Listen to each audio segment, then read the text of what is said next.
Waalaikumsalam warahmatullahi Waalaikumsalam. wabarakatuh. Alhamdulillah baik, Bu.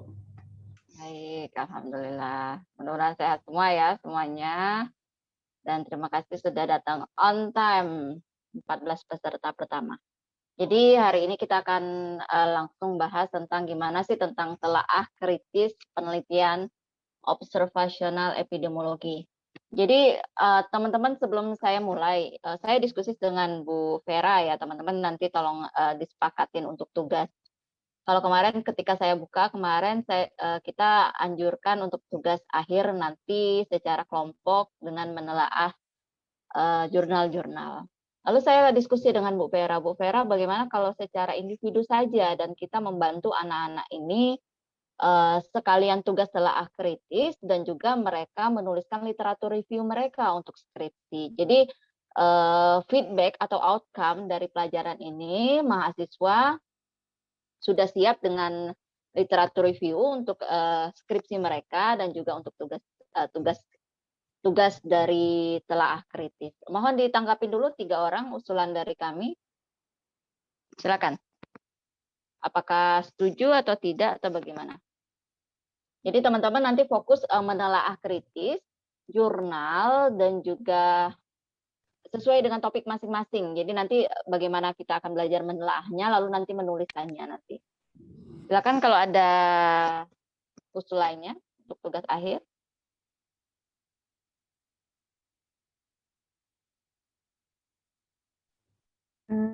Mau nanya aja, Bu.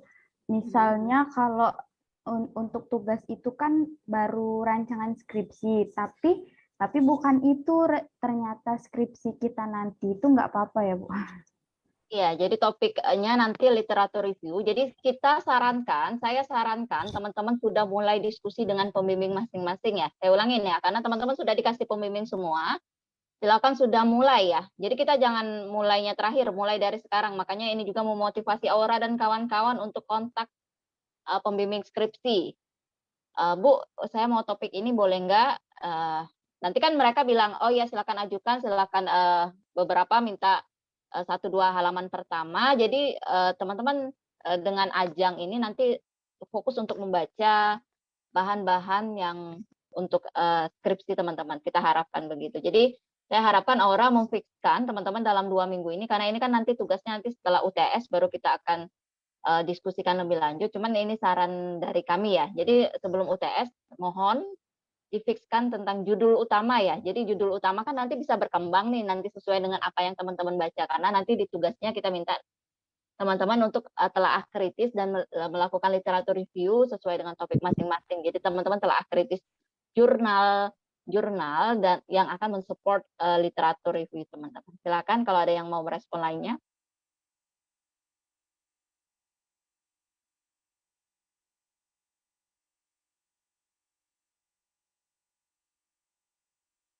Oke, sambil dipikirkan ya. Jadi saya harapkan teman-teman sebelum UTS sudah memfikskan judul atau tema besar. Misalnya kayak Citra, misalnya dia pengen tentang COVID-19. Atau misalnya kayak Azmia, misalnya dia pengen tentang apa Azmia?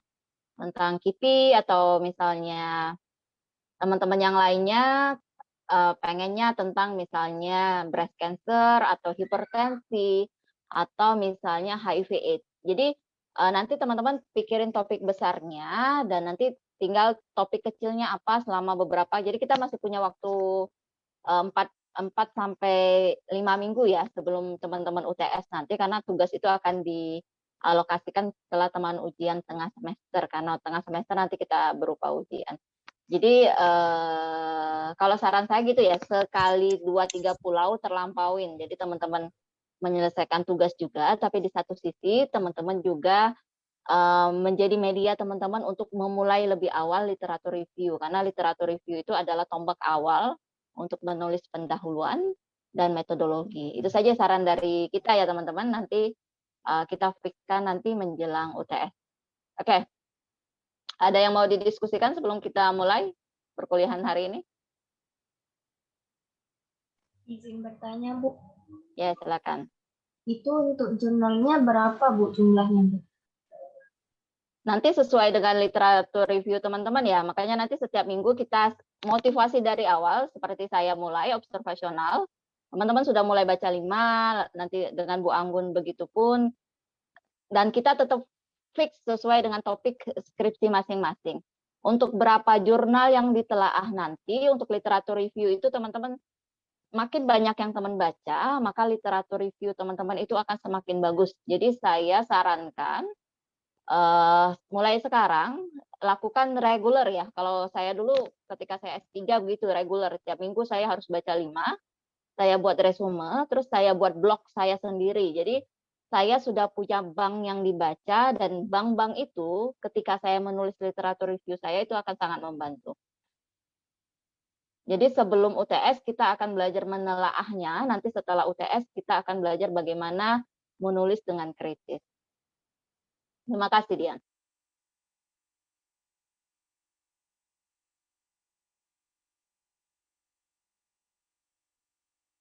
Oke, nanti silakan dipikirkan dan difikskan kalau saran saya untuk judul atau tema besar skripsi teman-teman ya. Saya sarankan tema besarnya silakan ditentukan sesegera mungkin dalam waktu 5 bulan ini. Kalau misalnya, oh enggak sesuai, berarti itu resiko masing-masing, karena kita sudah menyarankan dalam 5-6 minggu ini teman-teman sudah memfikskan. Jadi kalau bisa difikskan, berarti kalau misalnya teman-teman ke depan misalnya tidak mengambil sesuai ini, berarti ini merupakan pembelajaran teman-teman dalam mengkritisin jurnal. Dan untuk teman-teman yang judulnya sama, ini akan sangat membantu. Jadi teman-teman tidak, kalau bahasa Palembang itu tidak 2 kali gawe ya, ngawe ketugas iyo, dan juga sekaligus mencicil ya. Kita tidak menjamin skripsi teman-teman nanti, tapi mencicil hal-hal yang penting dilakukan sebagai seorang epidemiologis, sebagai seorang kesehatan masyarakat, sebagai seorang peneliti, bagaimana teman-teman harus banyak membaca mulai dari sekarang jurnal-jurnal untuk membuat penelitian yang sangat menarik. Oke, pada hari ini kita akan membahas tentang telaah kritis penelitian observasional epidemiologi.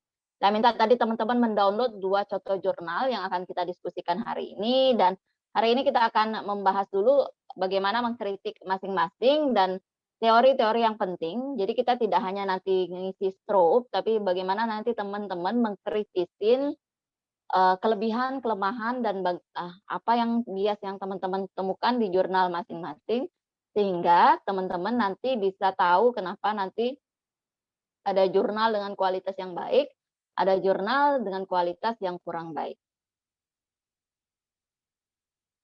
Ini adalah yang saya harapkan, yang kita harapkan bersama, bahwa teman-teman memahami unsur-unsur dalam penulisan penelitian pada jurnal observasional. Jadi 3 kita fokus pada saat ini adalah cross-sectional, case control, dan juga cohort. Dan teman-teman juga mengidentifikasi kriteria-kriteria dalam penelitian observasional, bagaimana penulisan metodologi, latar belakang, hasil, dan konklusi, dan bagaimana nanti teman-teman dengan mengobservasi tulisan orang lain, teman-teman nanti bisa belajar bahwa oh berarti kalau aku mengkritik tulisan orang, berarti aku harus siap untuk mengkritisin tulisan saya sendiri, dan itu yang akan kita latih setelah UTS. Jadi sebelum UTS kita akan cenderung mengkritik, dan setelah UTS kita harapkan teman-teman nanti belajar menulis dengan kritis sesuai dengan standar yang diperlukan dalam penulisan beberapa bagian ya. Jadi kita untuk tidak semua bagian jurnal, tapi kalau untuk penelitian teman akan fokus pada literatur review dan metodologi yang baik. Oke, kita hanya melakukan review sebentar bahwa bagaimana nanti teman-teman ketika teman-teman memutuskan observasional, berarti teman-teman hanya melakukan observasi, bisa mengambil data sekunder maupun data primer, dan nanti bagaimana tergantung approach teman-teman, apakah mau mengikuti ke depan, yang mungkin sangat jarang terjadi untuk anak-anak S1, atau sudah tahu outcome-nya, sudah tahu yang mana COVID, yang mana enggak, lalu saya ikutin ke belakang tentang exposures-nya, atau teman-teman akan melakukan dalam satu waktu, wawancara satu waktu, nanyain outcome dan faktor exposure pada saat bersamaan tanpa tahu yang mana kasus, yang mana kontrol, atau yang mana ada kondisi penyakit tertentu, yang mana tidak. dan teman-teman memutuskan potong lintang atau survei. Jadi ini it will be in your hand ya. Jadi akan berada di tangan teman-teman dan tergantung nanti supervisi teman-teman ke pembimbing masing-masing. Jadi ini adalah beberapa istilah yang teman-teman wajib ketahui dan kemarin Aura sudah mencoba untuk meresume dari beberapa istilah-istilah ini dan beberapa istilah yang perlu kita ketahui dalam penelitian observasional adalah nanti ada systematic error, random error, dan juga faktor rancu.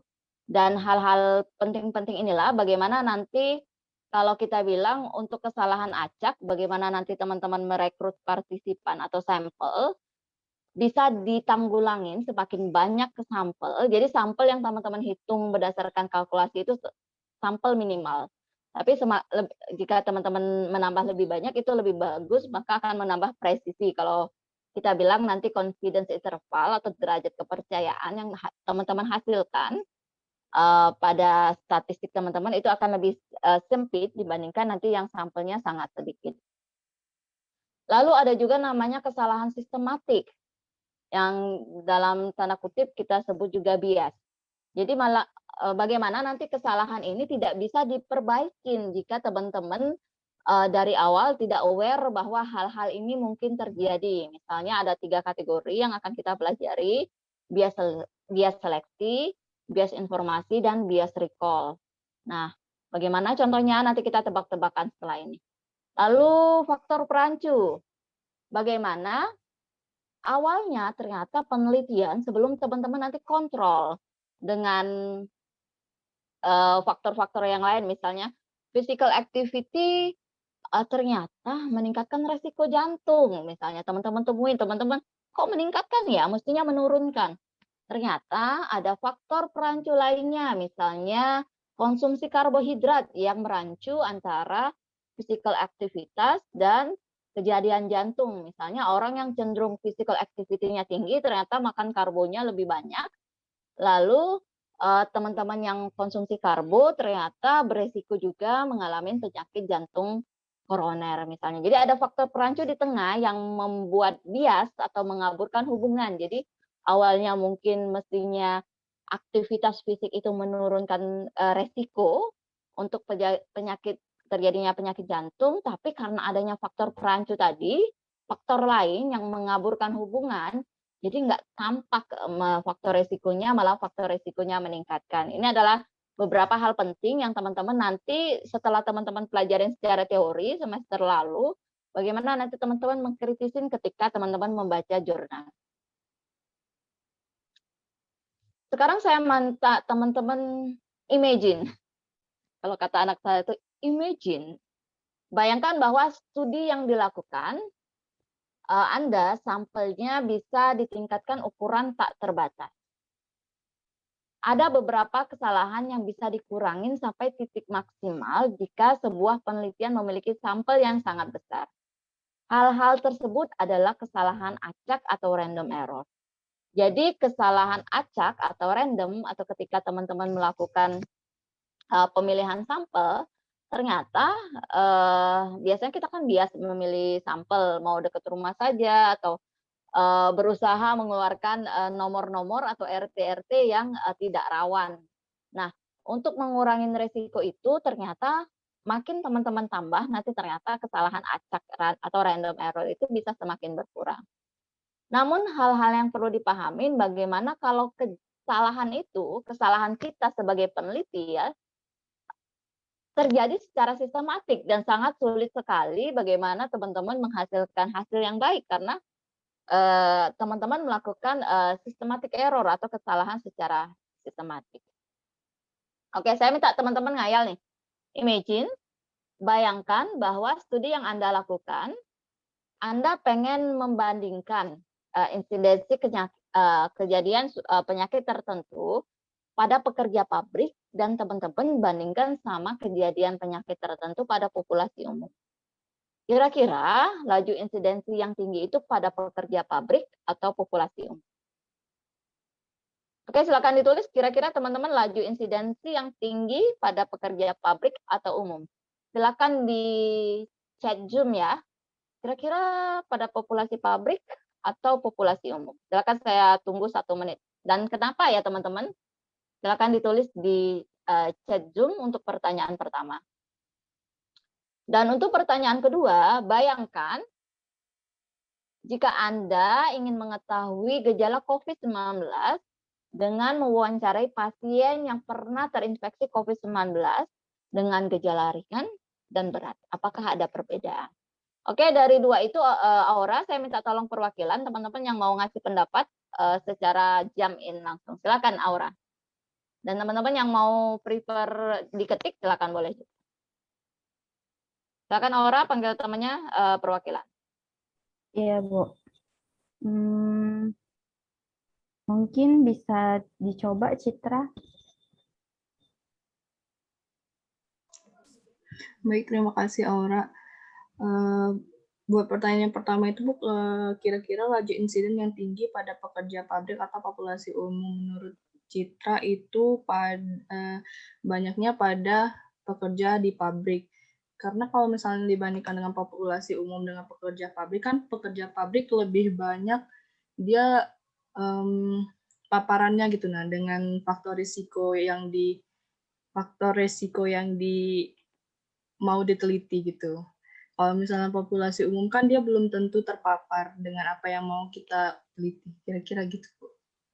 Oke, terima kasih Citra pendapatnya. Oke, silakan tambahan. Silakan Aura, siapa yang akan Aura pilih? Jeng jeng jeng jeng. Boleh dicoba Helen?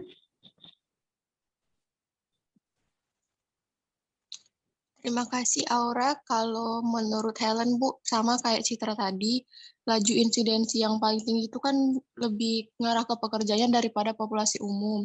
Karena kalau yang di pekerja pabrik itu kan mereka langsung berhadapan sama hal-hal yang banyak beresiko di pekerjaan itu kan banyak.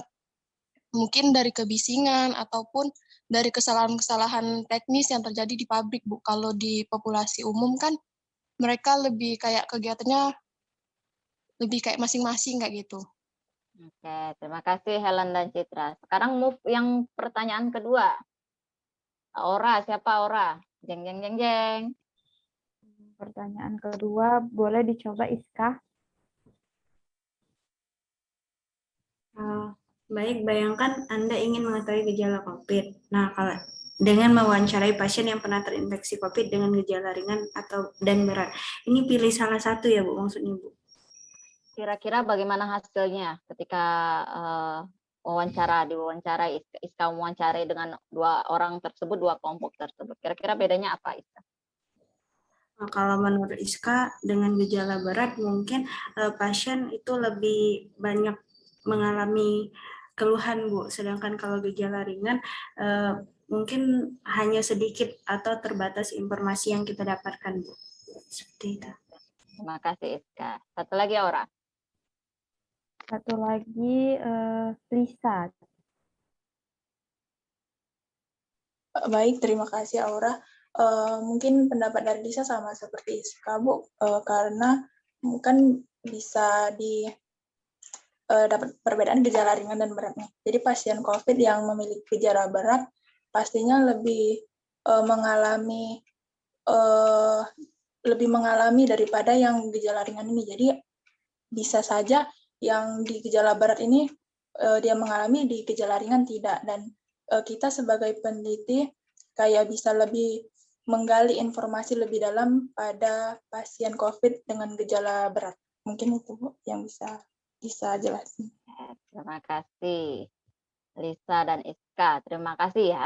Oke, sudah ya, sudah ngayal ya. Oke, sekarang selanjutnya.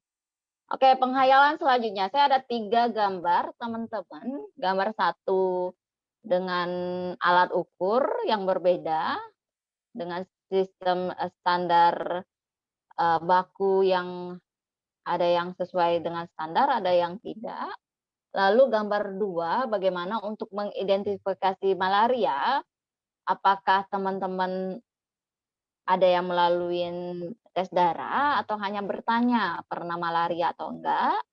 Yang ketiga, bagaimana seseorang yang pernah mengalami bullying dengan perbedaan orang yang tidak pernah mengalami bullying dan teman-teman wawancara. Oke, saya minta pikirin 3 dulu, ini kira-kira kesalahan sistematis atau kesalahan random? Ketika teman-teman nanti ke lapangan mengumpulkan data. Oke, silakan coba yang mau coba. Gambar 1, 2, 3. Lalu nanti ada gambar 4, bagaimana line garis yang apa namanya bapak-bapak itu yang untuk teman-teman yang mau ngomong tentang kebohongan, silakan antri di sana, converting lies, atau mau ngomong kebenaran tapi itu yang suatu tidak mengenakan. Ada nggak yang ngantri ya untuk daftar ke bapak itu? Lalu yang kelima adalah lingkaran-lingkaran bagaimana akurat dan presisi. Ternyata kalau sampelnya makin banyak, presisinya akan makin ke tengah. Tapi kalau sampelnya nanti semakin bervariasi, ternyata nanti tingkat presisi dan akurasinya itu semakin tidak precise atau tidak akurat. Oke, silakan tulis di kertas. 1, kesalahan apa? Random atau sistematik? Oke, yang kedua, kesalahan random atau sistematik? Yang ketiga, kesalahan random atau sistematik? Kesalahan 4, kesalahan random atau sistematik? Dan terakhir, kira-kira ini mengarah ke teori yang mana? Sistematik atau random? Silakan Aura perwakilan untuk menjelaskan gambar 1, 2, 3, 4, 5. Baik, Bu. Mungkin boleh dari Namira. Baik, terima kasih Aura. Jadi untuk ini itu kan ada 1, 2, 3. Nah, kalau yang saya lihat ini, kalau yang 1 itu kesalahan sistematik. Kemudian yang kedua dan yang ketiga itu adalah kesalahan di error. Kemudian yang untuk gambar 4 dan 5 itu, kalau 4 itu error dan yang kelima juga error. Jadi Error apa? Error apa? Sistematik atau error secara random? Cara random. Oke, terima kasih Namira. Oke, Aura, yang lain. Apa ya? Boleh dicoba Melia? Baik, kalau menurut media ya Bu, nomor 1 tuh mungkin kesalahan random, yang kedua tuh sistematik, yang ketiga sistematik, yang keempat itu sistematik, yang kelima random. Oke, terima kasih Melia. Oke, satu lagi Aura, tebak gambar. Satu lagi Farida. Farida. Ya, baik kalau menurut Farida itu yang gambar 1 itu kesalahan sistematik, gambar 2 itu random error, yang ketiga juga random, dan untuk gambar keempat itu random error, dan yang kelima juga random error, Bu. Oke, terima kasih. Terima kasih Farida. Oke, sekarang kita udah ditulis masing-masing ya, 1 sampai 5 jawabannya apa. Saya kasih waktu 30 detik lagi, teman-teman silakan nulis di kertas masing-masing. 1, 2, 3, ini apa? Random error atau systematic error ya, pertanyaan saya. 4, 5 itu ke mana? Random error atau systematic error, atau kesalahan sistematik atau kesalahan secara acak. Oke, kita pelajarin teorinya nih. Jadi bagaimana nanti teman-teman kita secara sadar dan tidak sadar melakukan kesalahan secara sistematis. Jadi bagaimana nanti teman-teman secara teori bilang bahwa kesalahan yang tidak dipengaruhi dengan peningkatan jumlah responden dalam penelitian disebut kesalahan sistematik atau systematic error atau dikenal dengan istilah bias. Jadi ada beberapa yang termasuk bias ini, ada bias recall atau bias informasi, bagaimana kata teman-teman tadi, bagaimana responden yang ternyata yang terekspos dengan penyakit tertentu atau gejala yang lebih berat itu lebih cenderung lebih mengingat dibandingkan yang gejala ringan atau yang responden yang sehat. Ada juga teman-teman bisa ternyata bias seleksi, bias saat memilih subjek-subjek penelitian. Jadi misalnya contohnya kayak bias pekerja atau responden sehat. Jadi misalnya kalau teman-teman memilih ingin membandingkan penyakit tertentu pada pekerja sama masyarakat di populasi umum. Jadi kalau pekerja yang seperti kita ketahui bahwa untuk bekerja teman-teman bekerja dalam suatu perusahaan atau pabrik atau misalnya dalam suatu pemerintahan, biasanya teman-teman yang dalam posisi sehat dibandingkan teman-teman dalam posisi sakit. Sedangkan kalau teman-teman mengambil sampelnya di populasi umum, berarti antara campuran populasi sehat dan populasi sakit, karena umumnya kesempatan bekerja itu untuk diutamakan untuk populasi yang sehat. Makanya kita bilang bahwa bias saat memilih subjek penelitian ini namanya bias seleksi atau bias responden sehat, pekerja sehat. Ada juga dalam kesalahan sistematik atau systematic error itu pada alat, atau kalau misalnya teman-teman yang melakukan pengukuran seperti teman-teman gizi melakukan pengukuran berat badan, tinggi badan, kalau alatnya salah, teman-teman berarti semuanya salah. Jadi itu secara sistematik kita melakukan kesalahan. Atau kalau teman-teman yang melakukan kuesioner, kenapa teman-teman harus uji coba dulu? Karena sekali kuesioner sudah disebar, dan ternyata kebanyakan responden itu tidak mengerti alat ukur teman-teman, itu namanya bias alat ukur ya teman-teman. Jadi ini termasuk kesalahan sistematik. Jadi yang itu harus sangat-sangat diwaspadai. Lalu ada juga dalam kesalahan sistematik adalah kita kenal dengan faktor perancu. Bagaimana nanti ada faktor-faktor lain atau variabel lain selain faktor independen dan dependen atau exposure dan outcome itu, ternyata ada faktor lain yang menyebabkan asosiasi itu tidak terlihat. Makanya misalnya ada mestinya faktor risiko, malah pas kita penelitian hasilnya faktor protektif atau sebaliknya. Jadi refleksi faktor perancunya ini juga bisa menyebabkan kesalahan sistematik karena mestinya misalnya tadi aktivitas fisik itu menurunkan resiko kejadian penyakit jantung, tapi kan ada variabel lainnya, misalnya konsumsi karbohidrat, ternyata malah meningkatkan. Jadi ada faktor perancu di antara variabel-variabel itu. Jadi ini adalah kesalahan sistematik sebagai seorang epidemiologis yang harus diketahui, sehingga bagaimana nanti pas teman-teman ngumpulin data atau ketika teman-teman nanti menelaah jurnal-jurnal, bagaimana mereka meminimalisir kejadian bias itu. Nah, teman-teman kita balik lagi ya. Nah, sedangkan kalau untuk refleksi kesalahan random itu cenderung bisa teman-teman tanggulangin karena ini lebih cenderung ke jumlah populasi, jumlah sampel yang diambil. Jadi semakin banyak, semakin mengurangin kesalahan random karena kemampuan teman-teman bisa mewakilin populasi yang kita ingin sampaikan. Oke, kita ulangin lagi ya, kita jawab bareng-bareng ya. Berarti kalau satu itu kesalahan random apa sistematik? Sistematik ya. Kalau kok salah galau. Jadi bisa fatal ini. Yang kedua, random apa sistematik? Sistematik, Bu. Oke, bareng-bareng nih. Random apa sistematik? Random kayaknya. Random, Bu. Random. Oke, random sistematik. Random, Bu. Sistematik, Bu. sistematik. Oke. Jadi nanti teman-teman dipikirkan bagaimana kita memilih kasus dan kontrol. Awalnya malaria misalnya teman-teman sebaiknya melakukan uji blood test, tapi tidak semua bisa kita lakukan ketika di lapangan, makanya beberapa teman-teman hanya menanyakan apakah pernah gejala malaria atau enggak.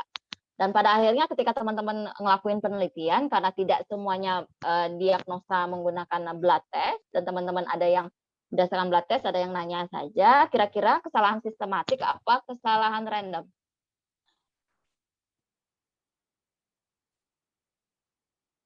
Kesalahan apa? Sistematis. Sistematis, Bu. Sistematis. Jadi Ya. sangat berhati-hati saja. Jadi walaupun Citra menambah sampel, tapi karena kriteria awalnya itu sudah salah, jadi salah nih. Mestinya yang malaria itu, yang ngaku malaria ternyata nggak malaria. Karena dia gejalanya saja mirip dan kata dokternya malaria. Ternyata itu seharusnya masuk kontrol, dia sebenarnya tipes gitu. Jadi ini akan mengakibatkan kesalahan sistematik karena sangat mempengaruhi nanti hasil teman-teman. Good answer. Yang ketiga, daya ingat nih untuk teman-teman yang mengalami bullying dan teman-teman yang tidak mengalami bullying. Jadi yang mana yang lebih ingat dan apa yang dampaknya? Jadi kesalahan sistematik atau kesalahan random? Sistematis, Bu. Juga, Bu. Sistematik ya teman-teman ya. Jadi walaupun dia ngerekrut sampel banyak-banyak saking untuk mengurangi random, kesalahan random, tapi karena tadi kitanya nggak aware bahwa teman-teman yang mengalami bullying akan lebih ingat, sehingga untuk teman-teman yang tidak mengalami bullying atau sedikit mengalami bullying itu harus Dian tanyain lebih detail karena dia bakal tidak banyak keingetnya atau tidak merasa dia pernah dibullying. Makanya kalau kita tidak aware sejak awal itu Dian akan melakukan kesalahan sistematik karena nanti kebanyakan yang teman-teman mengalami bullying yang ingat. Oke, good. Oke, yang keempat. Mau milih jalur mana nih? Kira-kira yang satunya kelompoknya yang boleh berkata bohong, satunya yang harus berkata beneran. Ternyata banyak yang antri di yang comforting life. Kira-kira ini kesalahan apa? Random. Kesalahan random. Oke, ada lagi kesalahan sistematik atau random?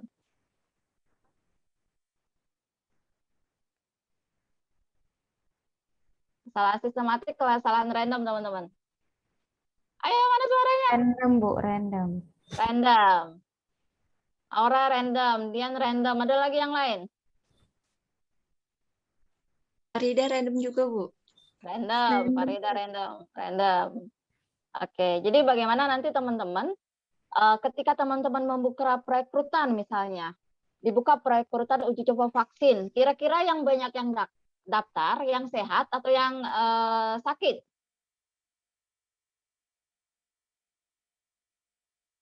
Yang beneran mau divaksin atau kebanyakan yang daftar yang antara ragu-ragu atau enggak? Kira-kira yang mana? Yang beneran. Yang beneran Yang mau mau divaksin. vaksin, Bu. Iya. Jadi Farida, Aura, Afifa tidak bisa merekrut orang yang antara iya atau enggak, atau yang ragu, atau yang tidak mau beneran divaksin. Jadi hasilnya karena Aura tuh sangat confidence divaksin itu akan sangat baik.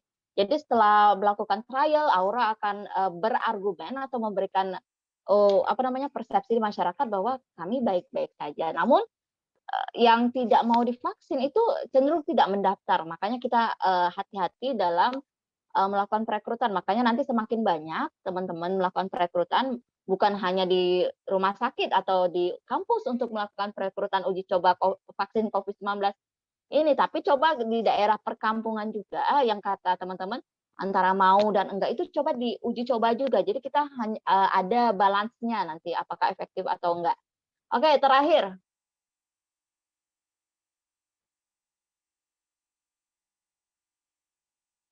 Random atau sistematik? Random. Random, Bu. Random. Terima kasih teman-teman ya. Semakin banyak, semakin bervariasi, maka hasilnya akan lebih akurat dan presisi. Jadi kalau di statistik nanti teman-teman akan lihat kurvanya tidak menengok kanan kiri, ataupun nanti presisinya itu sangat kecil confidence intervalnya. Terima kasih banyak teman-teman. Ini adalah hal-hal penting yang perlu teman-teman ketahui. Nah, sekarang bagaimana kita mengaplikasikannya pada pelaporan studi desain observasional? Ada beberapa poin yang harus kita pahamin dari latar belakang, metodologi, hasil pembahasan, dan konklusi yang perlu teman-teman laporkan. Dan nanti kita harapkan ketika teman-teman belajar menulis juga, teman-teman nanti menuliskan. Berhubung kita belum melakukan penelitian, jadi teman-teman nanti merancang apa yang teman-teman akan lakukan. Jadi kenapa sih kita harus mempunyai kesamaan laporan? Jadi hal yang pernah seringkali kita lakukan bahwa submit aja yuk jurnal tanpa memperhatikan pedoman-pedoman ini. Tapi kalau teman-teman nanti berusaha, alhamdulillah berikhtiar ya, untuk publikasi ke jurnal yang akreditasi yang bagus. Ternyata makin tinggi akreditasi, kalau kata kita bilang, semakin sulit untuk menembusnya. Tapi teman-teman insya Allah bisa menembusnya kalau teman-teman udah persiapin dari sekarang apa yang harus saya tuliskan. Jadi sekarang kita belajar mengkritik dulu sebelum UTS. Apa yang harus mereka tuliskan, apa yang tidak mereka tuliskan, dan di kemudian hari ketika saya menulis dan teman-teman akan melakukan penelitian, saya berusaha akan mencantumkan semua. Jadi sehingga ketika saya nanti mempublikasikannya, ini akan diterima. Jadi ini adalah kesepakatan bersama bagaimana teman-teman nanti melaporkan studi observasional, baik case control, cohort, maupun studi lainnya, sehingga semuanya punya tahap awal nih teman-teman, ini baru pintunya ketika teman-teman nanti mau publish di jurnal internasional atau nasional, ini baru pintu awal yang harus kita submit. Selain jurnal teman-teman harus melengkapi form yang akan kita diskusikan, bahwa semua yang list di form itu ada semua di tulisan teman-teman. Ini adalah tujuan-tujuan yang ingin kita, tujuan yang kenapa sih stroke itu penting. Aura, bantu saya baca, Aura, tujuannya apa, Aura? Yang pertama, sebagai daftar poin-poin yang harus dilengkapi dalam pelaporan artikel 3 desain studi utama epidemiologi analitis, yaitu kohort, kasus kontrol, dan studi potong lintang. Yang kedua, untuk memberikan panduan tentang bagaimana melaporkan penelitian observasional dengan baik. Yang ketiga, untuk membantu penulis saat penulisan studi observasional analitik. Yang keempat, untuk membantu editor dan tim penelaah atau reviewer ketika akan mempertimbangkan penelitian tersebut untuk publikasi. Dan yang kelima, untuk membantu pembaca saat mengkritisi atau menilai artikel yang dipublikasi. Oke, terima kasih Aura. Jadi teman-teman ketika kita submit jurnal, mereka itu ada panduannya. Dan ketika kita tidak mencapai semua poin-poinnya, kita kadang pengen mewek ya, berdasarkan panduan yang ada, publikasi Anda ditolak. Dan coba lagi di kemudian hari. Nah, kita pengen kan teman-teman ini bagaimana nanti mempersiapkan. Ditolak itu biasa ya teman-teman, tapi bagaimana nanti kita mempersiapkan diri sedini mungkin ketika menulis jurnal nanti teman-teman harus melengkapi poin-poin ini. Nah, berarti sebagai peneliti sebelum teman-teman ke lapangan, teman-teman harus memastikan poin-poin ini ada di proposal teman-teman atau di penelitian teman-teman, sehingga saya percaya apa yang Afifah lakukan di lapangan, atau Aura akan percaya apa yang Citra lakukan di lapangan. Atau banyak sekali penelitian lain akan percaya apa yang Oceana lakukan. Jadi adanya kesepakatan bersama bagaimana kita melaporkan penelitian ini dengan baik dan benar. Saya percaya bahwa teman-teman tidak ada penelitian yang baru saat ini, tapi bagaimana teman-teman dengan penelitian ide sederhana pun, tapi teman-teman melakukannya dengan sistematik, dengan prosedur yang baik, itu akan bisa dipublikasikan di jurnal bagus atau buku-buku dan media lainnya. Apa itu STROP? Jadi STROP ini adalah daftar periksa yang terdiri dari 22 item yang dianggap penting untuk teman-teman laporkan dalam studi observasional. Jadi pada umumnya kita akan nanyakan halaman berapa teman-teman akan lakukan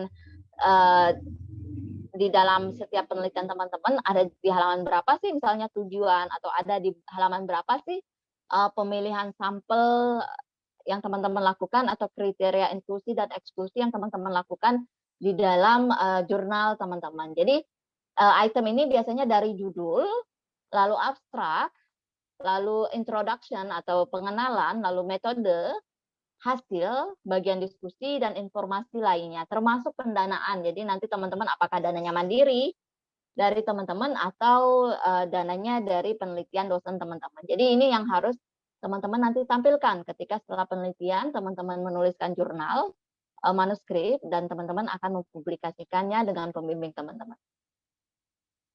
Nah, daftar item yang pertanyaan secara umum. Jadi kalau saya tadi di grup sudah kasih link masing-masing desainnya teman-teman, case control ada, cohort ada, lalu potong lintang ada. Jadi ini secara keseluruhan yang harus ada di penelitian observasional yang saya presentasikan pada hari ini.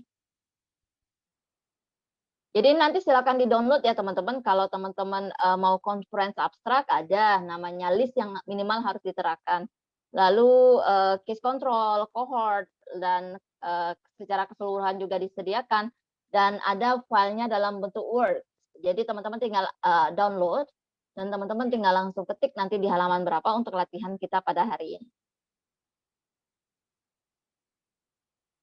Oke, saya minta bantu satu gantian teman-teman ya. Apa yang harus teman-teman perhatikan pada judul, pendahuluan, dan metode. Coba Aura gantian teman-teman menjelaskan perbagian ini. Silakan Aura.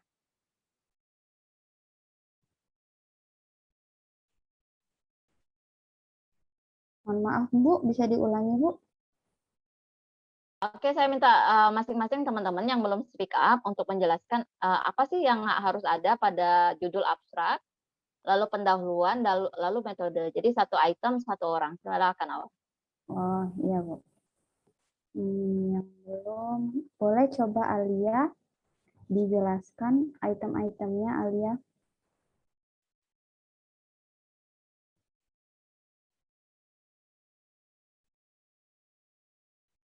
Alia, coba pada judul dan abstrak dulu.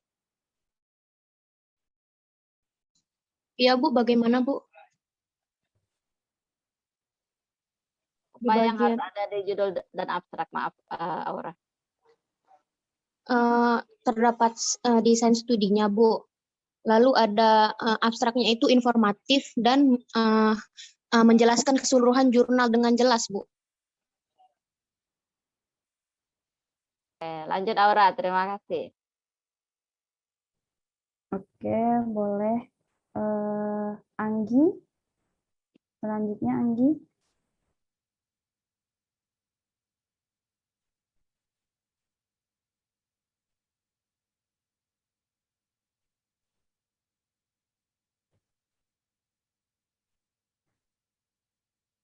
Mungkin Anggi terkendala. Dian, boleh Dian? Ya, yang mulai dari bagian judul. Judul itu di judulnya tuh harus ada desain studinya tertera. Untuk abstraknya tuh mulai dari awal itu harus ada penjelasan hingga ke kesimpulan. Oke, bagaimana pendahuluan kalau Dian? Pendahuluan? Kalau untuk pendahuluan itu ada awalnya itu dijelaskan dulu terlebih dahulu dan selanjutnya itu ada tujuan khusus serta hipotesisnya, Bu. Oke, terima kasih. Oke, lanjut metode. Terima kasih. Metode Prastika ada? Ada Aura. Untuk metode sendiri yaitu pertama desain studi yaitu menampilkan kunci utamanya di studi kasusnya, yaitu di penelitiannya menyebutkan lokasi, tanggal, termasuk periode perekrutan, paparan, follow up, dan pengumpulan data untuk desain studi itu sendiri. Kemudian untuk tempat dan waktu juga itu disebutkan tanggal dan lokasinya. Untuk responden penelitian itu pada penelitian studi cohort memberikan kriteria pemilihan sampel, populasi, sumber, dan metode pemilihan sampel atau responden itu menjelaskan bagaimana metode tindak lanjut atau follow up-nya. Kemudian kalau studi kasus kontrol memberikan kriteria kelayakan pada sumber-sumber dan metode kasus penetapan dan pemilihan kontrolnya. Kemudian memberikan alasan kenapa memilih sampel kasus dan kontrol. Kemudian itu pada studi cross sectional memberikan kriteria kelayakan pada sumber-sumber dan metode seleksi sampel pada dan respondennya. Untuk studi cohort sendiri, untuk studi yang cocok memberikan sesuai dengan kriteria dan jumlah terpajan dan tidak terpajannya. Pada studi kasus dan kontrol, untuk studi matching memberikan sesuai dengan kriteria dan jumlah kontrol. Ya. Terima kasih Tika, Dian, dan awal tadi siapa?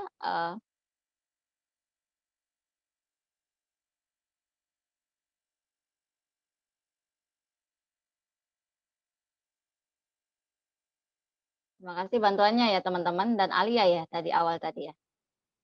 Amelia. Siapa? Bu. Iya, terima Alia. kasih.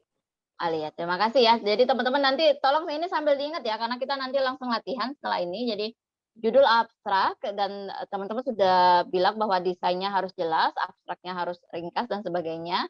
Dan di latar belakang harus ada rasionalnya, why you want to do the research. Jadi kebanyakan teman-teman nanti, kebanyakan ketika saya nulis, teman-teman nulis skripsi, kebanyakan nanti sibuk nampilin data dan sebagainya.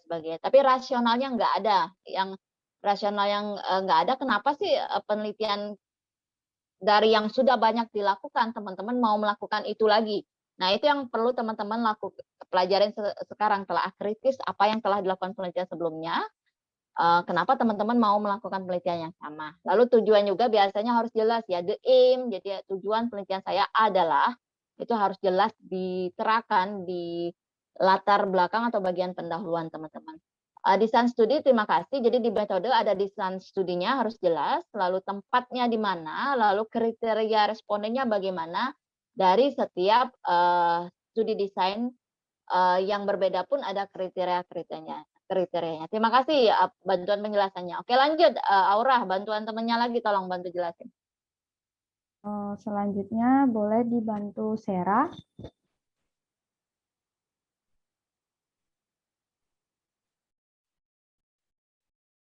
Baik, Bu.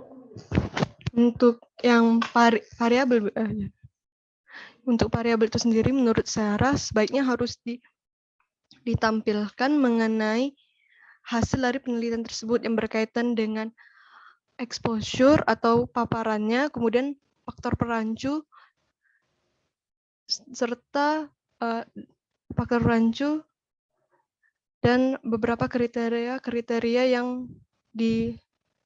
yang terdapat pada penelitian tersebut.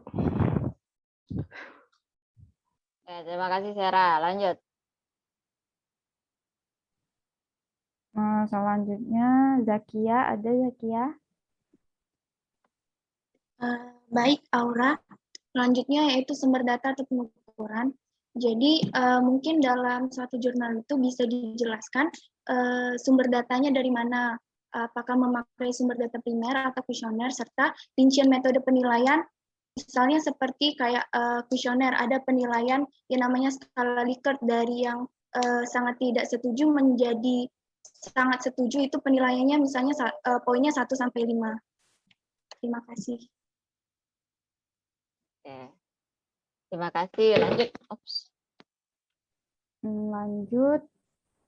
Rahmi, ada Rahmi? Ada orang.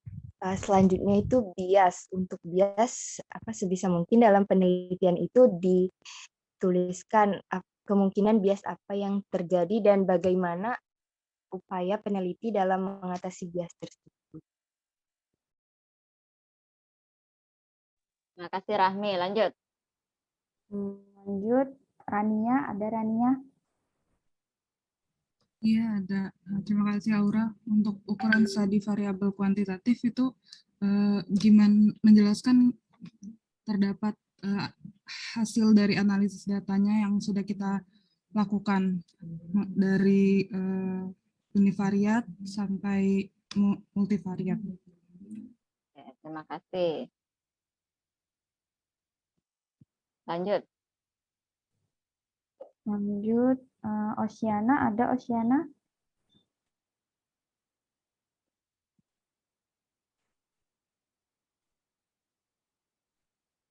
Nggak ada ya. Nurul aja. Nurul. Baik, ya. Terima kasih Aura. Ya. Untuk studi kuantitatif ya. Untuk studi kuantitatif sendiri itu menjelaskan bagaimana analisis data yang dilakukan dalam penelitian tersebut. Terus kalau ada itu jelaskan kelompok mana yang dipilih dan sebutkan juga alasan apa yang membuat kelompok itu dipilih di penelitian tersebut.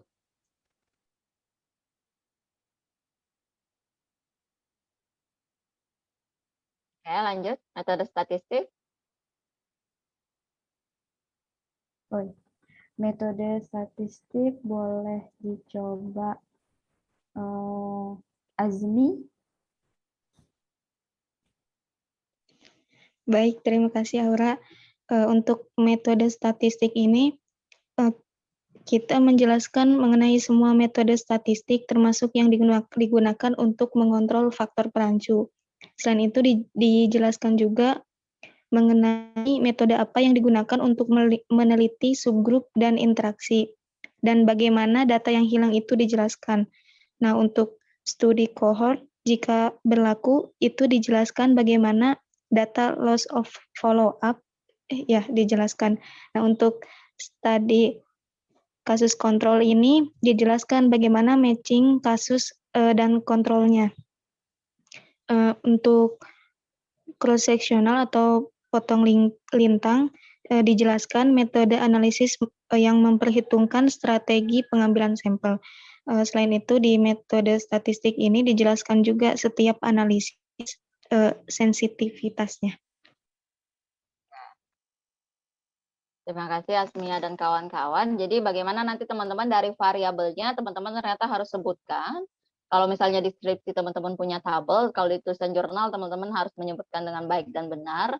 Lalu kata teman-teman dari sumber datanya primer, sekunder, dan bagaimana nanti kemungkinan bias itu tetap selalu ada teman-teman. Tapi bagaimana teman-teman meminimalisir kalau kita bilang. Lalu perhitungan sampelnya bagaimana, dan variabel-variabel kuantitatifnya seperti teman-teman tadi bilang, baik kodenya 0, 1, atau bagaimana nanti perhitungannya, Likert, penscoringannya. Lalu juga nanti bagaimana metode statistiknya teman-teman jelasin dan kenapa memilih statistik tersebut. Terima kasih teman-teman. Oke, almost the last but not the least. Silakan Aura. Siapa yang belum? Mohon dibantu. Boleh dilanjut Febia, ada Feb? Iya, ada Aura. Untuk hasil atau peserta itu yang pertama melaporkan jumlah individu di setiap tahapan penelitian. Misalnya itu jumlah yang berpotensi untuk memenuhi syarat itu diperiksa kelayakannya. Dipastikan juga apakah memenuhi syarat atau tidak dan disertakan dalam penelitian. Serta menyelesaikan tindak lanjut dan juga dianalisis.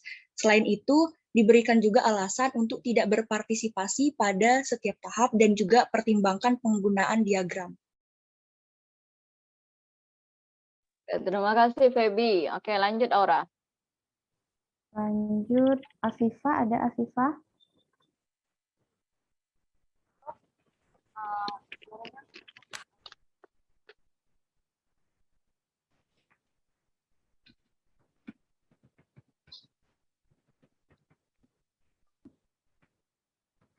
Sinyalnya kayaknya Afifah ya.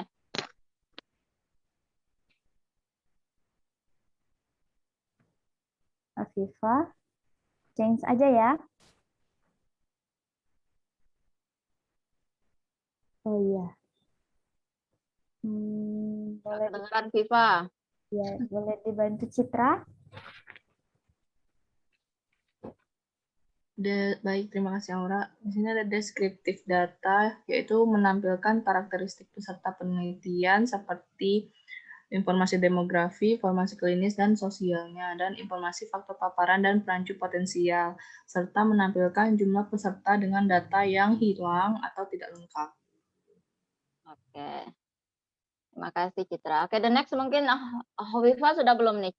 Hovifa dan Silky sudah ngomong belum? Silakan. Belum, Bu. Ya, ngomonglah.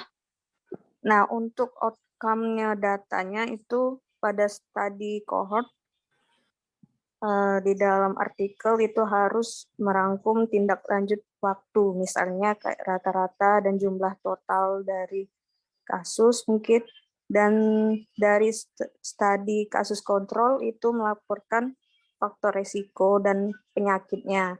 atau sebarannya di suatu wilayah. Studi potong lintang itu melaporkan jumlah hasil penelitian atau ukuran ringkasan dari databasenya. Terus laporan angka dalam setiap kategori, exposure atau langkah-langkah hasil dari pengolahan data yang telah dilakukan. Terima kasih. Terima kasih banyak ya. Jadi ini yang harus teman-teman laporkan ya dari peserta. Lalu ternyata di hasil itu teman-teman harus punya data deskriptifnya dulu, nggak ujuk-ujuk bivariat atau multivariatnya. Jadi kalau kita bilang karakteristik respondennya dulu, baru nanti variabel-variabel utamanya atau faktor risiko dan sebagainya baru dilaporkan pada tabel-tabel berikutnya yang kita sebut outcome data. Terima kasih banyak teman-teman. Jadi faktor sosiodemografi atau karakteristik peserta atau partisipan itu wajib dilaporkan dalam berbagai studi desain. Oke, almost final. Silakan yang belum. Aura siapa nih yang belum? Sylvie ya? Tadi Silvi sudah, Bu. Sudah. Siapa yang belum nih? Oceana belum ada suara. Oshi? Viva belum. Oceana, boleh Oceana? Oke, silakan. Viva belum ya? Untuk hasil utama, untuk Ya. hasil utama yaitu memberikan hasil analisa yang telah dikontrol oleh fakta perancu dan jika berlaku nilai derajat kepercayaan. Sebentar Bu ya, ini belum full screen. Yang saya. Di saya. Nah, jadi bagian hasil utama itu memberikan hasil analisa yang telah dikontrol oleh faktor perancu dan jika berlaku nilai derajat kepercayaan di populasi. Terus yang bagian laporan variabel yang ketika variabel kontinuusnya dikategorikan. Itu Bu untuk hasil utama. Oke, terima kasih. Analisis lainnya nih. Viva yang belum ya? Viva? Halo Bu, suaranya? Oi, jelasnya. Oh iya, tadi suaranya nggak masuk Bu. Oke. Silakan Viva, the last one. Analisis lainnya. Untuk analisis lainnya itu, jika relevan, bisa dipertimbangkan untuk menginterpretasikan perkiraan resiko relatif untuk menjadi resiko absolut untuk jangka waktu yang bermakna. Selain itu, laporan lain, analisis dilakukan dari subkelompok dan interaksi dan analisis sensitivitas. Terima kasih. Jadi nanti terima kasih Viva. Jadi teman-teman kalau ada analisa lanjut biasanya sensitivitas atau teman-teman melakukan interaksi, saya nggak tahu S1 diajarin belum perhitungan interaksi, itu teman-teman perlu laporkan selain hasil utama yang kita bilang sudah dikontrol faktor perancu pada hasil multivariat dan sebagainya. Terima kasih Oceana dan Viva. Oke, sekarang kita mau latihan dulu nih teman-teman. Saya minta teman-teman sudah download latihan pertama, hip structure associated with hip fracture in women. Jadi ini adalah data sekunder yang saya ambil ketika saya sekolah S2. Jadi saya ngambil data sekunder teman-teman untuk proyek S2 saya dan saya menganalisa apakah ada hubungan struktur tulang pinggul pada lansia itu berhubungan nggak sih dengan kejadian patah tulang pada wanita di Geelong, Australia. Jadi ini sudah dipublikasikan dan teman-teman saya harapkan sudah mendownload ya, karena kita mau bareng-bareng nih untuk mengkritisin sama-sama ya teman-teman. Oke, saya stop screen dulu. Oke, 1 menit, 2 menit, silakan dalam waktu 5 menit silakan dibaca dulu secara sekilas isi jurnalnya teman-teman.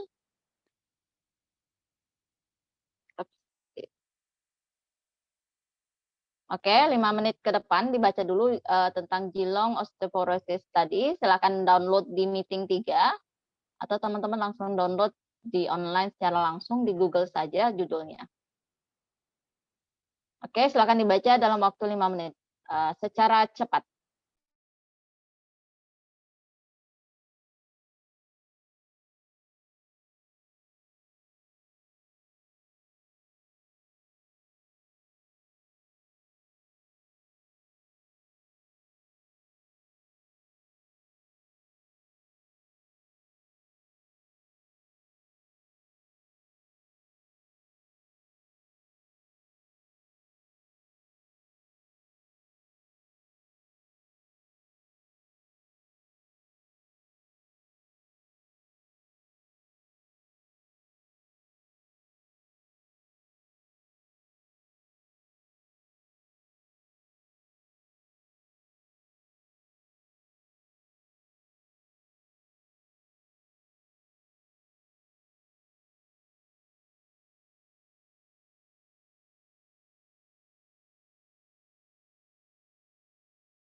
dapatkan informasi seputar vaksin COVID-19 di Google.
Oke, kita mulai saja ya. Kita akan mengkritikannya secara bersama-sama dari 22 item. Oke, saya minta untuk leading membaca masing-masing poin, lalu nanti teman-teman secara bergantian menjawabnya ya teman-teman.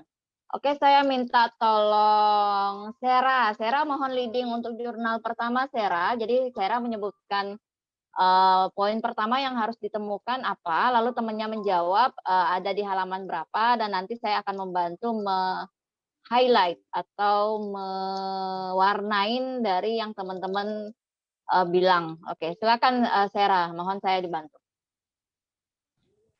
Baik Bu, untuk berdasarkan STROP, jadi untuk yang pertama itu judul dan abstrak, di mana judul dan abstraknya itu menunjukkan desain penelitian, kemudian memberikan dalam abstraknya itu memberikan ringkasan informatif dan seimbang tentang apa yang dilakukan.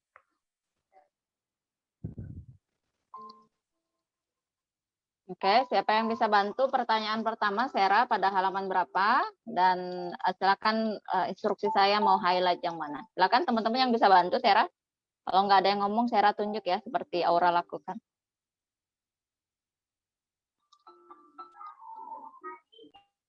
Mungkin yang halaman pertama, Bu. Oke, halaman pertama.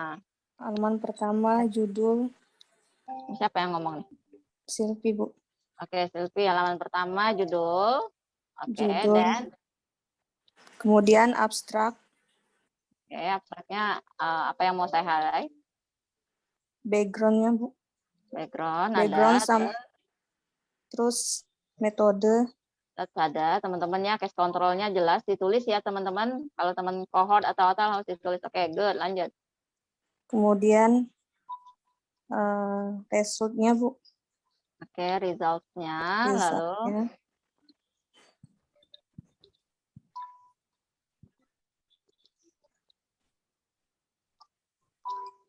lalu kemudian apa hasilnya, lagi? Bu. Oke, hasilnya result, discussion, dan conclusion-nya ya. Jadi Iya, teman-teman nanti Bu. terima kasih banget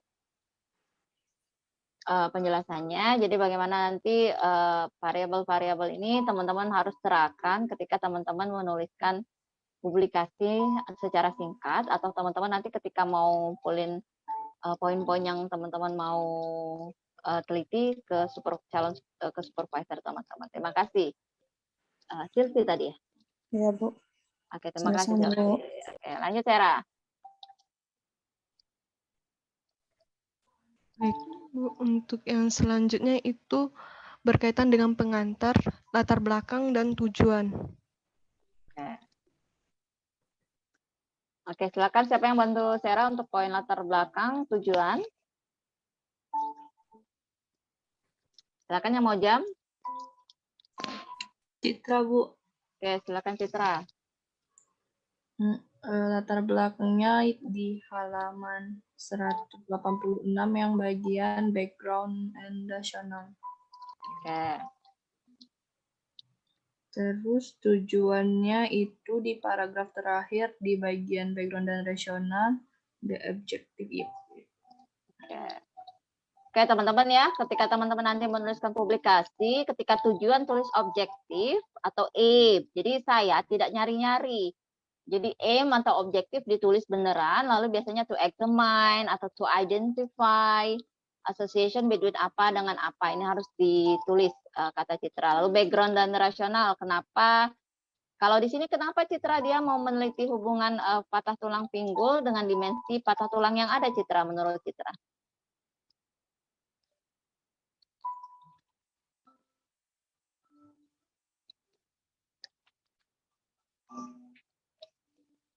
Dia jelasin apa di introduction-nya, Citra? Dia ingin meneliti patah tulang pinggul pada perempuan wanita yang usianya tua, lanjut usia. Ya, kenapa dia mau meneliti pada usia tua?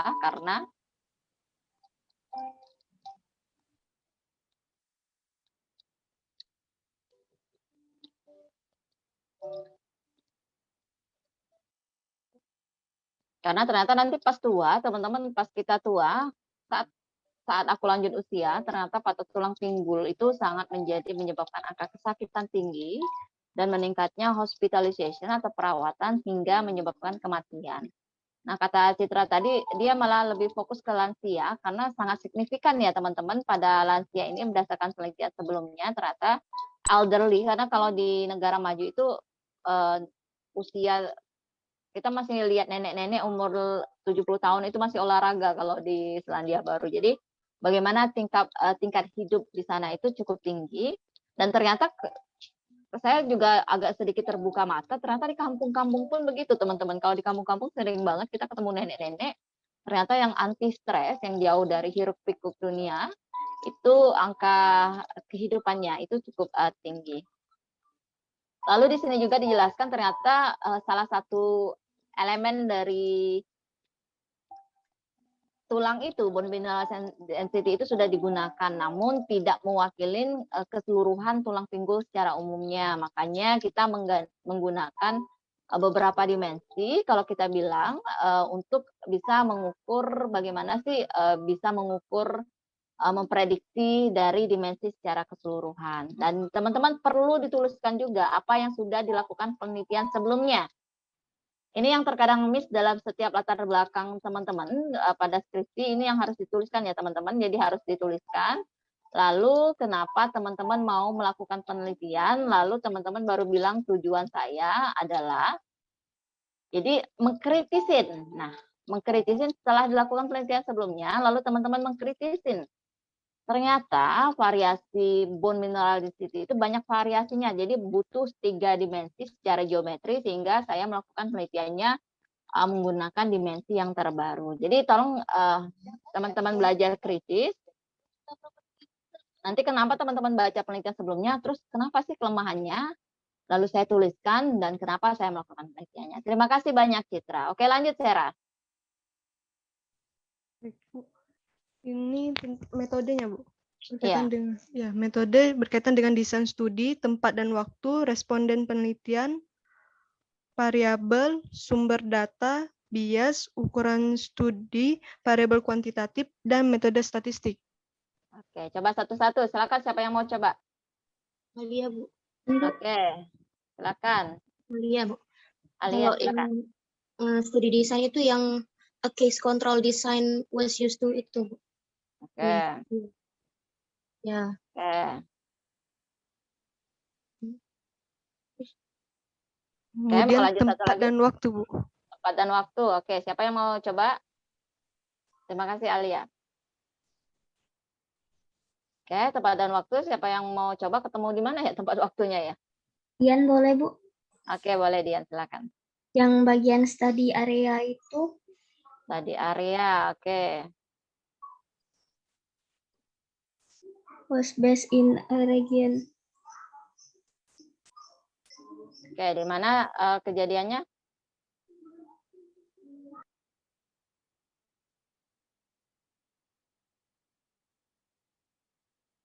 Oke, kata Alia tadi di mana host based in region surrounding Geelong, Australia ya. Oke, lanjut. Sarah, pertanyaan selanjutnya apa Sarah? Selanjutnya itu responden penelitian, Bu. Oke, responden penelitiannya saya nemuin di mana ya? Ada di paragraf kedua, Bu. Paragraf kedua. Oke, paragraf kedua yang mana? Study design atau di mana? Study area. Study area. Oke, paragraf kedua. Oke, silakan Rania.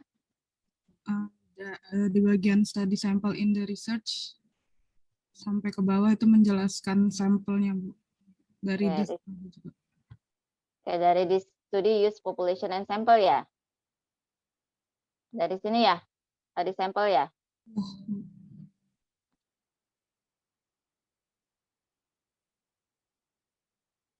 Oke, sampai bawah ya. Oke, jadi study sampelnya dijelasin, populasinya, sampelnya dari Geelong Osteoporosis study sampelnya, kata Rania tadi, dari data sekunder ya teman-teman, dari studi Geelong Osteoporosis study dengan kriteria yang tua, lebih dari 64 tahun, dan kriteria inklusinya ada, yang patah tulang dan tidak patah tulang. Terima kasih Rania. Oke, lanjut Sarah. Selanjutnya itu variabel, Bu. Variabel. Oke, siapa yang mau coba? Variabel di mana ya? Afifah boleh, Bu. Oke, silakan Afifah. Untuk variabelnya itu ada di sama di paragraf yang kayak Rania, tapi di bawah yang kelompok trauma rendah didefinisikan low trauma group was defined by ada di paragraf bawah, Bu. Sama karakter inklusi.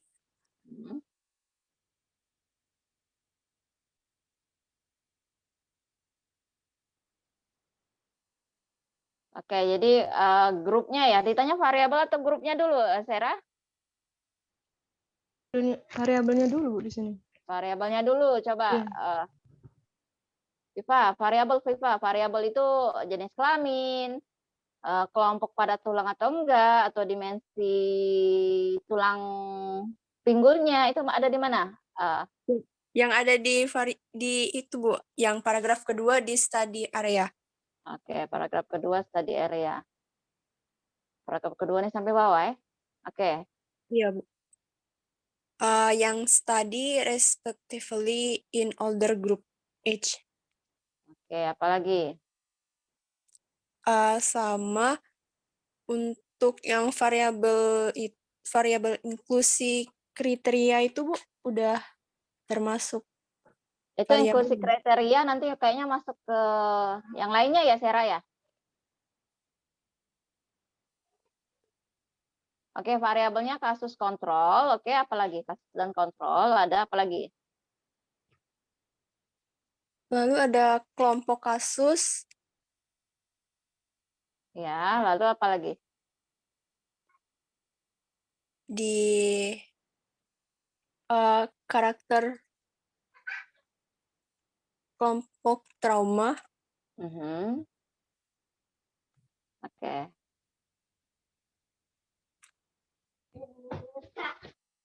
Oke. Oke ya, nanti kita list lagi ya. Terima kasih. Tingginya, kelompok traumanya, low trauma ini untuk kriterianya. Oke, terima kasih. Viva ya? Iya, Bu. Oke, terima kasih. Oke.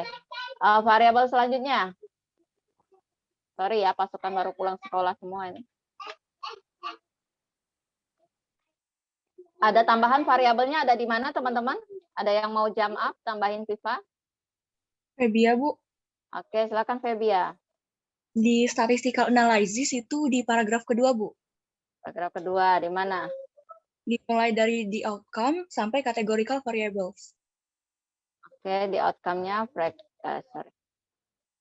ekonomis, terus apalagi setelah outcome, variabelnya? Sampai ke categorical variables. Categorical variables. Hop.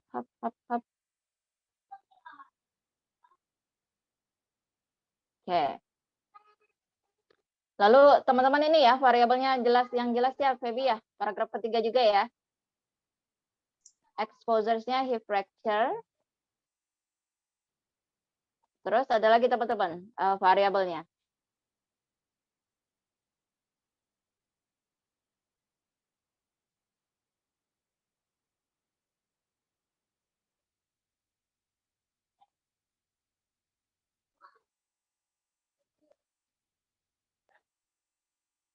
Heap structure variables ya teman-teman.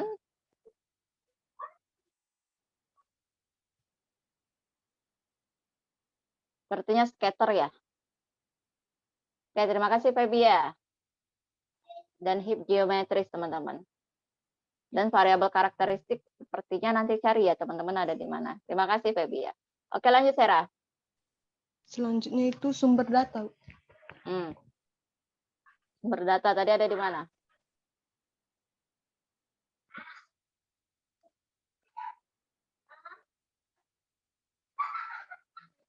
Sumber data dari mana teman-teman tadi? Namira, Bu, dari ya, silakan Namira. Ini dari Geelong Osteoporosis Study sumber data. Oke, ya dari Geelong ya, di study area sama di halaman 186 ya, apa 87? 86. Terima kasih. Oke, lanjut.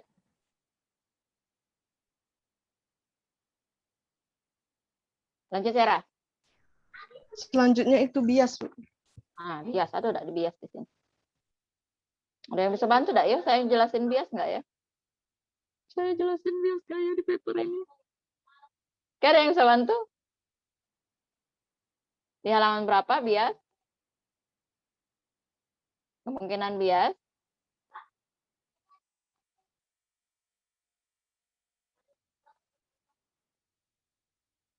Apa yang saya lakukan untuk mengurangi bias di sini? Baik random systematic error.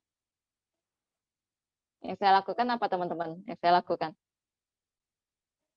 Biar aku nggak salah masukin nih. Oh ternyata ini patah tulang guys.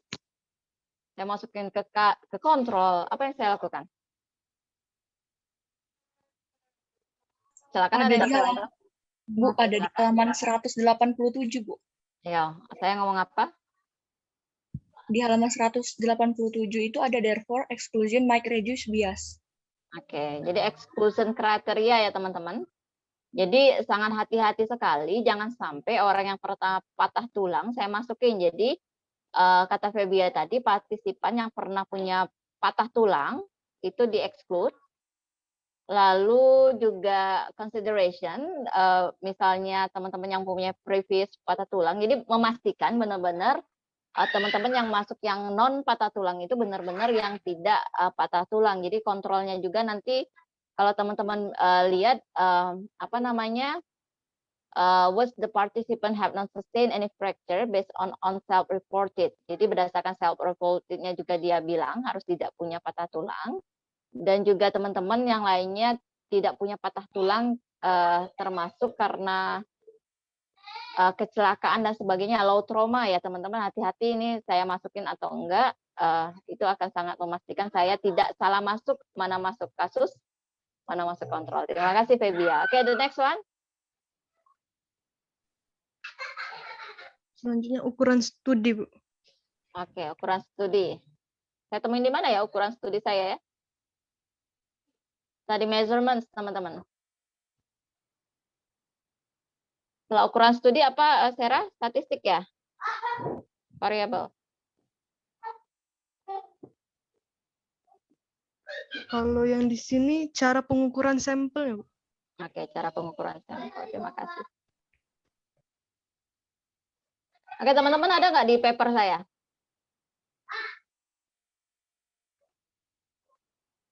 Dan di halaman berapa? Di halaman 187 nggak, Bu, itu? Oke, Di di mana? statistical analysis yang paragraf terakhir ada univariable analysis. Statistical analysis di 187.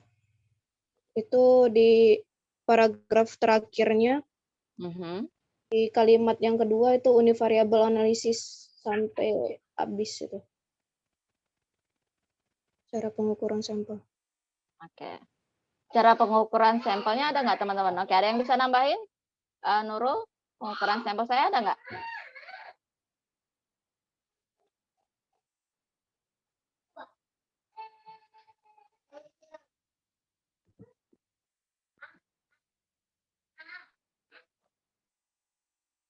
Ada yang ada pendapat lain?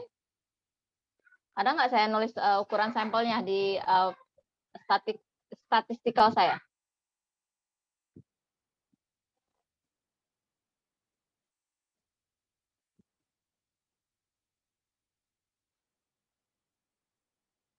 Oke, ada yang bisa bantu? Ada atau enggak ya? Saya miss atau enggak ya?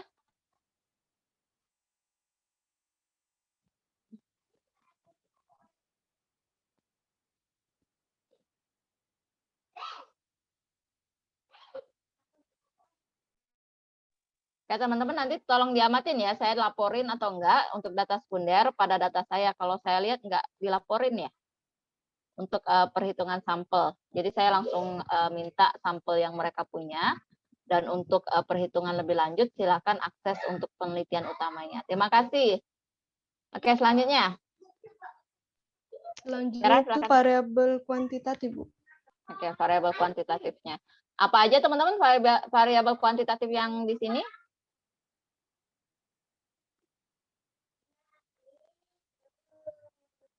Jadi variabel kuantitatif di sini bisa berupa umur, lalu heap geometri. Jadi geometri ini teman-teman ada semua ukurannya di bagian-bagian ini. Kalau teman-teman lihat nanti bagaimana secara radiologi ya, radiografi ya, berdasarkan radiografi saya ada perhitungannya, lalu ada umur dan variabel-variabel seperti berat badan, konsumsi rokok dan sebagainya. Terima kasih Sarah. Lanjut Sarah. Selanjutnya itu metode statistik. Oke, metode statistik. Oke, Sarah bisa bantu jawab.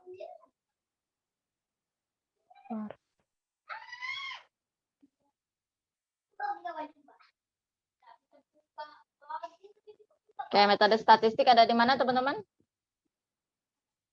Saya pakai uji apa? Oke, ada yang bisa jawab? Uji apa yang saya lakukan?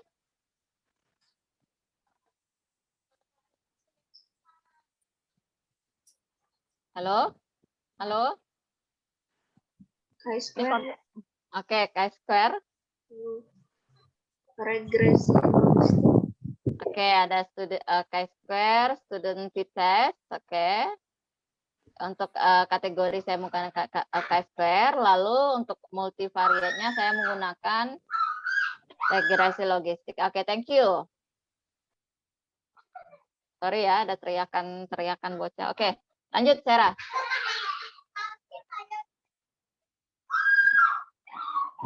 Selanjutnya itu hasil Bu yang berkaitan dengan peserta deskriptif data dan outcome data.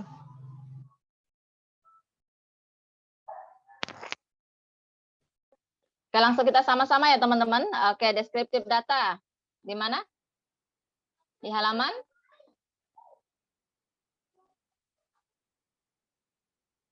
Tabel 1 ya teman-teman ya. Ini halaman berapa nih? Oke, halaman berapa? 188, Bu.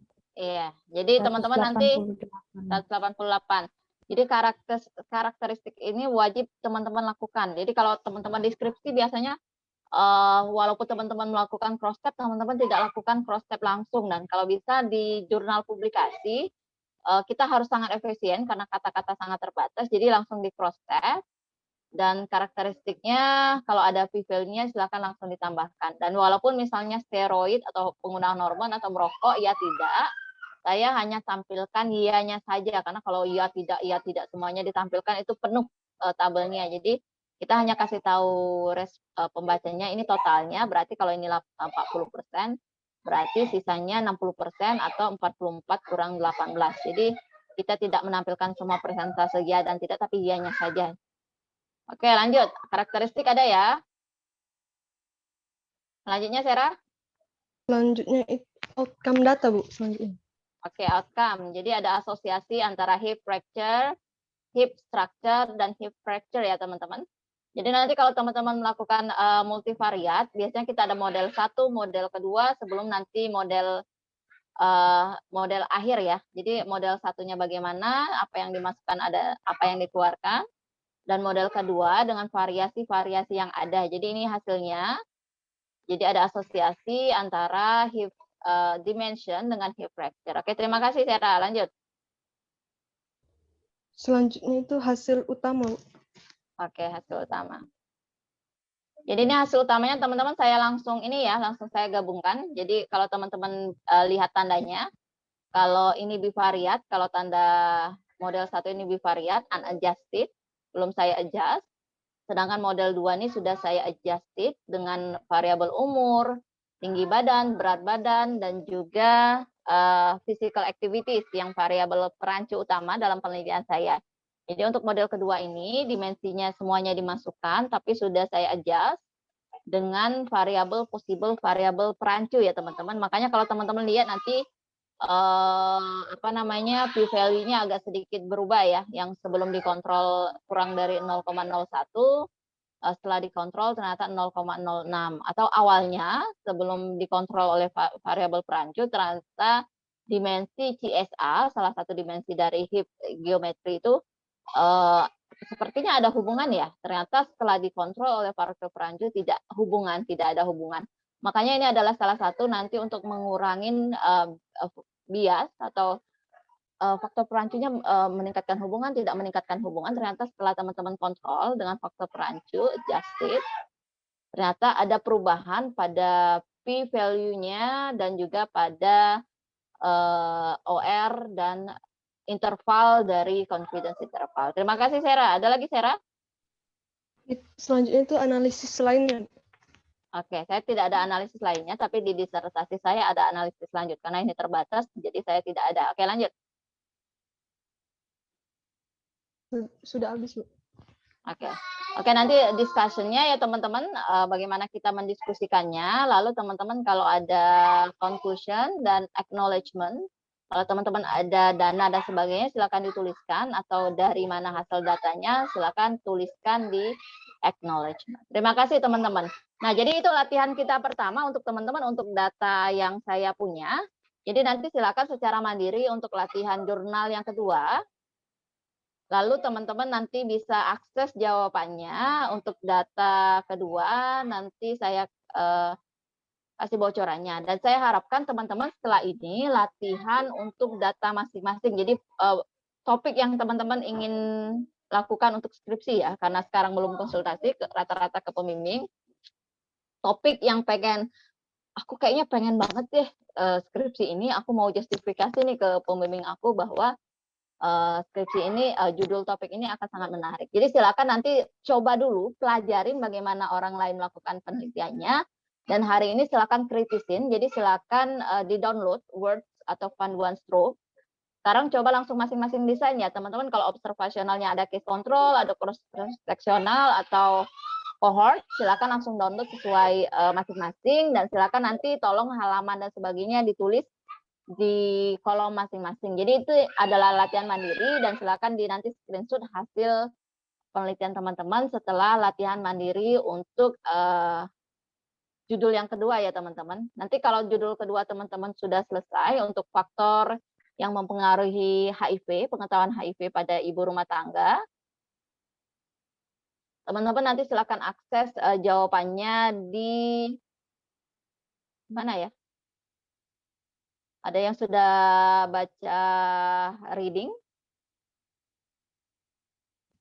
Tapi latihan mandiri dulu ya teman-teman. Jadi silakan nanti telah ini adalah cross sectional latihan kedua mandiri. Nanti silakan teman-teman lakukan secara mandiri masing-masing, dan nanti kita untuk pembahasannya nanti silakan teman-teman baca di link Google Drive yang saya sharing. Itu ada reading, jadi ada folder reading. Jadi itu ada bab yang harus dibaca, dan teman-teman bisa melakukan pada bab 9 nanti ada jawabannya. Terima kasih dari saya, cukup sekian. 1 jam ke depan silakan teman-teman kritisin jurnal masing-masing. Untuk laporannya cukup di screenshot aja ya teman-teman, karena ini latihan mandiri, tanggung jawab pribadi untuk teman-teman supaya menguasai topik masing-masing. Jadi saya percaya teman-teman akan melakukannya secara mandiri dalam 1 jam ke depan. Terima kasih. Aura, balik ke Aura. Silakan kalau ada pertanyaan. Bu Najma atas penjelasannya. Kepada teman-teman, apabila ada pertanyaan, silahkan ditanyakan langsung atau melalui chat box, bisa juga.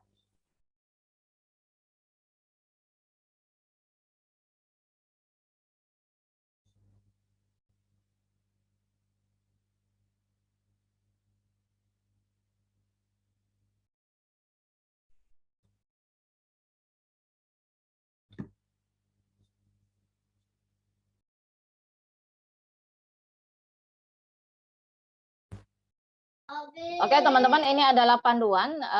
Terima kasih sudah melakukan lebih dari 3 pertemuan. Pertama dengan saya, nanti minggu depan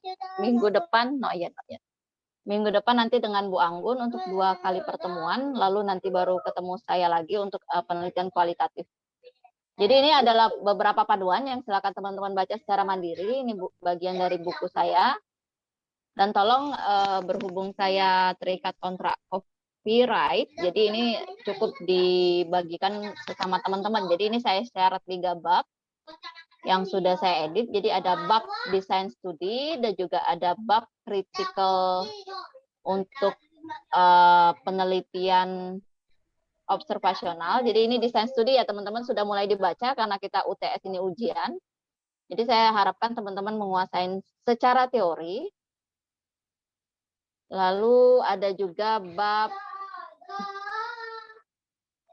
jadi seluruh studi desain ada di sini, beberapa ya, tidak semuanya.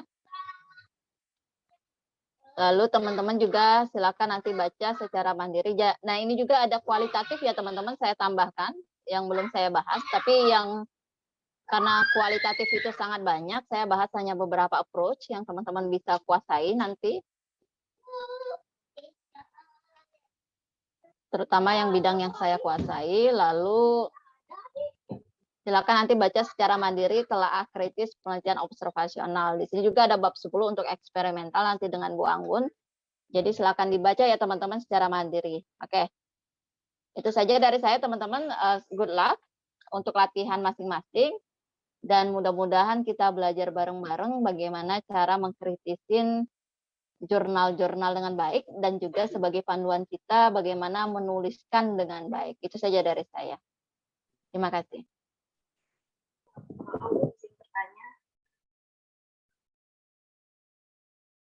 Silakan. Untuk tugas kritisan tadi itu di highlight di PDF-nya langsung atau di award-nya kami SS, Bu? Sebaiknya di mana enakan? Di jurnal. Highlight, silakan. Di highlight. Iya, boleh, silakan. Ya, perwakilan saja ya, perwakilan dari misal 3 jurnal yang teman-teman sudah highlight ya, teman-teman. Ya, terima kasih.